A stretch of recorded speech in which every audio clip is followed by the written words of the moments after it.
June 1983. Sir, I wish to offer my hearty congratulations to the Honorable the Chief Minister on the budget that he has been able to present to the House this year.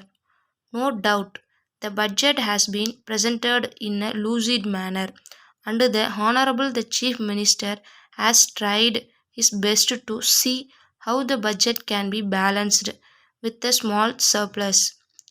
In spite of that, I am afraid that the budget does not stand the test of how far he has been able to give permanent relief to the poor in this state. I am afraid the Honorable the Chief Minister has adopted the policy that has been pursued in the past. The finance ministers in the past had only one thing before them, that was to see how best the government could collect 10% of the revenues without any reference to the economic or uneconomic condition of the taxpayer. They did not take into account the fact that the condition of the agriculturalist was becoming worse and worse day after day when they prepared the budget. The Honorable the Chief Minister has not taken into account the condition of the people from whom the tax is to be collected. The Honorable the Chief Minister is responsible to this House like every other minister. The government have not taken into account the condition of the people in the state, namely whether they are in responsible to pay the taxes or not. I would like to ask on this occasion what measures the government are contemplating to give relief to the agriculturalist. I hear that instead of giving relief to this class of people, there is going to be a measure brought forward in this house which will increase the burden on the agriculturalist taxpayer in this state. I understand that the government are considering a measure called the Agricultural Income Tax Bill. I do not know how far the government are going to proceed with that measure, whether the bill will be passed in this house, whether it will be of help to the agriculturalist, or whether it is going to be an additional burden on him. We know that the Honorable the Chief Minister in his budget statement has told us that a good deal is being done to give relief to the agriculturalist by means of remission or some other means, and also by providing a crore of rupees to help the agriculturalist by means of loans.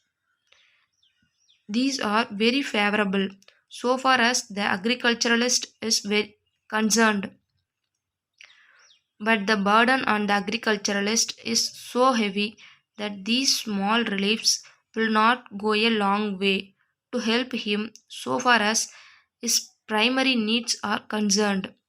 I therefore hope that the government will soon come forward with a measure which will regulate the land revenue in this state.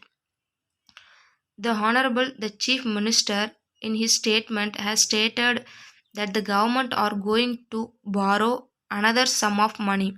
He has also stated that it will be more than what they borrowed last year. Of course, it is true this amount that they are going to raise by way of loans is not going to be spent so far as the current needs are concerned, and that this amount is going to be set apart for capital expenditure.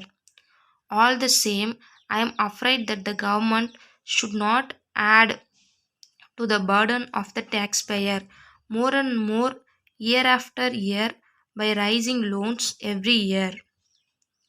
It is not right to impose a burden on the taxpayer. Letter from Balaji and Company. 3. Armenian Street, Madras, to Messrs. Sundaram and Company, booksellers and stationers, 5 South Masi Street, Madurai. Dear Sirs, we thank you for your kind inquiry of third instant. We are glad that you are interested in purchasing your requirements from us. So, we have taken special interest in giving you all the particulars that you are requiring in this connection.